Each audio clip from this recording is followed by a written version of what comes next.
Outside of Felicity, who's now back in third. Intensify and Rupert's Promise. Then comes Elusive Melody, and Zenyatta is closing nicely in the middle of the track. Caramel Coffee has the lead, but you better take a look at Zenyatta to run by and do it nicely. Caramel Coffee left in second. Zenyatta. Hello, it's Bob Pandolfo on Thursday, July 18th, 2024. Welcome to another edition of Power Pace with Pandy and Morning Maidens. I'm going to highlight one race today at Saratoga that I kind of like. It's not one of my best bets, but it's an interesting 5.5 furlong turf sprint for 2-year-old fillies. Now, one of the things about Saratoga and these turf races, going short and long, depending on the distance, you know, you always get to a situation when there's a horse that you think has talent and it has an outside post.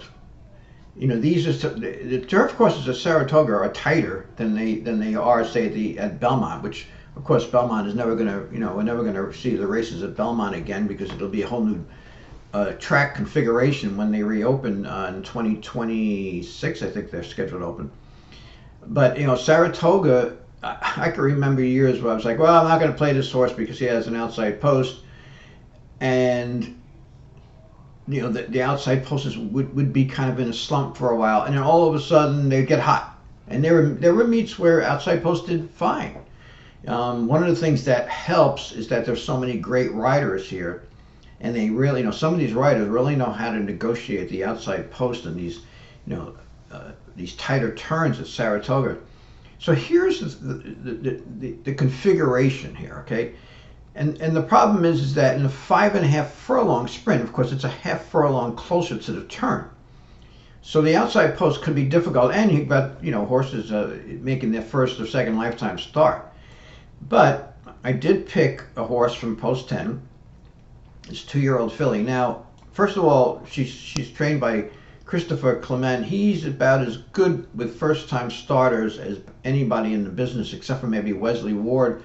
He's very good with first-time starters on turf.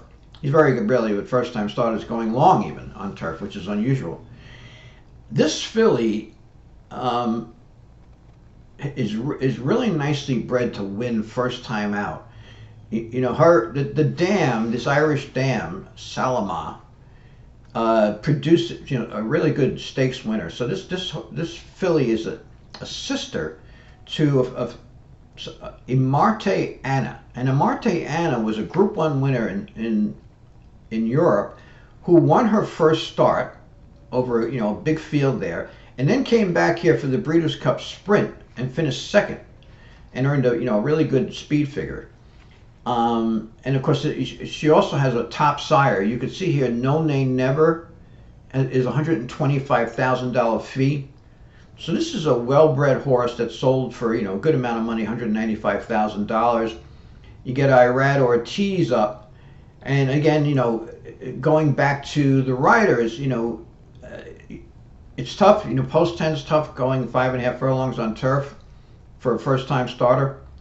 But you have Irad Ortiz, who who knows how to get these horses into the turn without using them too hard. So Brindy, I thought, was an interesting filly here, who probably is going to run well, even though she has post 10. And it's not an easy race by no means, because there are other horses in here that are pretty well bred and well connected. But it will be interesting to see how she does. Tomorrow there's some interesting races. I'm probably going to have an edition of Morning Maidens tomorrow, and then I'm going to look over Del Mar too and see how Del Mar looks. But anyway, thanks for tuning in to Morning Maidens. Remember I appreciate if you like my channel, and if you click the notifications and like the video, I should say, and subscribe to my channel. And thanks for tuning in, and lots of luck.